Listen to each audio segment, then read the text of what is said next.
আসসালামু আলাইকুম রহমতুল্লাহি ওবরাকাতু। দেশ এবং প্রবাসে যে যেখান থেকে আমার এই ভিডিওটি দেখছেন সবাইকে জানাই আমার পক্ষ থেকে আন্তরিক শুভেচ্ছা ও অভিনন্দন। সুপ্রিয় দর্শক শ্রোতা, আপনারা জানেন যে ইতিমধ্যে বাংলাদেশে মহাসড়কগুলোতে কিন্তু তিন চাকার যেই সিএনজি, অটোরিকশা, রিক্সা থেকে শুরু করে তিন চাকার যে যানবাহন রয়েছে সব যানবাহন কিন্তু নিষিদ্ধ ছিল।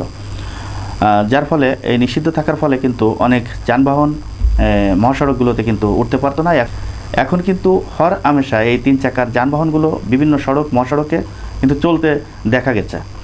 এখন আবার সরকার যে সিদ্ধান্ত নিয়েছে এই তিন চাকার যানবাহন নিয়ে, জাতীয় মহাসড়কে তিন চাকার যান্ত্রিক ও অযান্ত্রিক যান চলাচল নিষিদ্ধ থাকবে বলে জানিয়েছেন বাংলাদেশ সড়ক পরিবহন কর্তৃপক্ষ বিআরটিএ।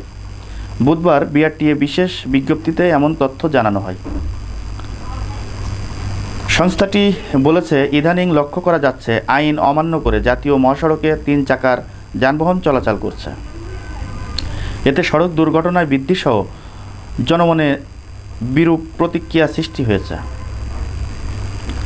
বিজ্ঞপ্তিতে বলা হয়, এমন অবস্থায় সড়ক নিরাপত্তা বিধানে দেশের সব মহাসড়কে থ্রি হুইলার, অটোরিকশা, অটো টেম্পু ও অযান্ত্রিক যানবাহন চলাচল নিষিদ্ধ থাকবে।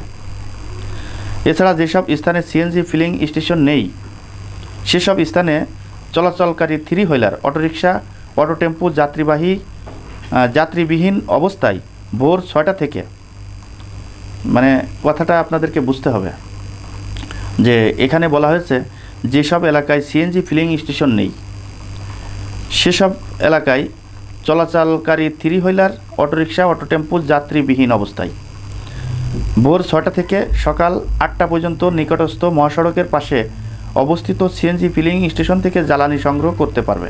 তবে আইন অমান্য করলে মহাসড়কে এসব যানবাহন চলাচল করলে যথাযথ আইনগত ব্যবস্থা নেওয়া হবে।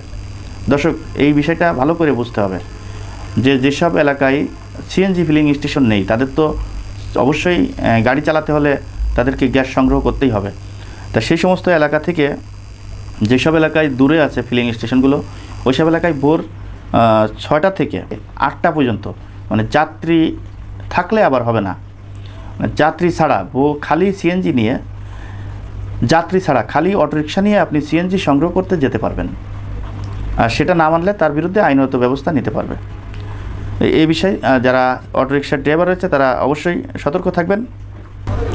দর্শক, এর আগেও আপনারা জানেন যে এই সিএনজি অটোরিকশা মহাসড়কে চলাচল নিষিদ্ধ ছিল। সেই নিষিদ্ধ আসলে অমান্য করে বিভিন্ন সময় বিভিন্ন জায়গায় আমরা দেখেছি সিএনজি থেকে শুরু করে অটোরিকশা থেকে শুরু করে মহাসড়কে কিন্তু চলাচল করতে দেখা গেছে। তারপরেও আমাদের দেশে যেই সমস্যাগুলো রয়েছে, বেকার সমস্যাগুলো অনেকটাই কিন্তু এই অটোরিকশা থেকে মুক্তি পাচ্ছে। এই অটোরিকশা চালিয়ে তাদের জীবনযাপন তারা পরিচালিত করছে।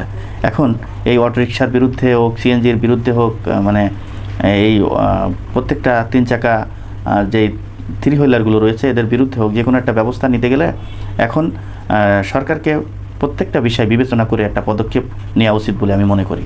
দর্শক, আজ এই পর্যন্তই। পরবর্তী ভিডিও দেখার অনুরোধ জানিয়ে এখানে বিদায় নিচ্ছি আমি মোহাম্মদ মিতুল হোসেন। আসসালামু আলাইকুম রহমতুল্লাহি ওবরাকাতুহু।